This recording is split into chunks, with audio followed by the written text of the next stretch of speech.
Hello viewers, কেমন আছো সবাই? আশা করি সবাই অনেক ভালো আছো। আজকে আবারও চলে আসলাম তোমাদের মাঝে তোমাদের জনপ্রিয় নাটক ভাগ্যরেখা নাটকের নতুন পর্ব নিয়ে। তো বন্ধুরা, চলো দেখা যাক ভাগ্যরেখা নাটকের নতুন পর্বে কি ঘটতে চলেছে। পায়েল যখন কীর্তির ঘরে গিয়ে সাজগোজ করছিল, তখন তার রুমে আসে কীর্তি। কীর্তি তার রুমে এসে পায়েলকে দেখে এবং অনেক রেগে যায়।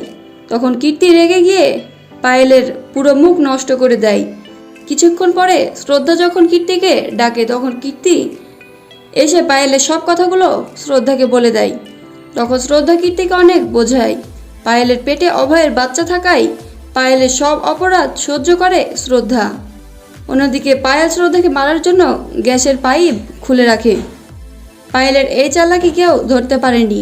অতঃপর শ্রদ্ধা রান্নাঘরে গিয়ে গ্যাস চালু করতেই যাচ্ছিল, এমন সময় সেখানে আসে অভয়। অভয় এসে শ্রদ্ধাকে বাধা দেয়। তখন অভয় গ্যাসের পাইপ লাগিয়ে দেয়।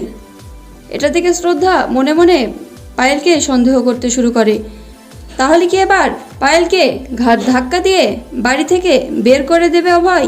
সেটা তোমরা জানতে পারবে আগামী এপিসোডে।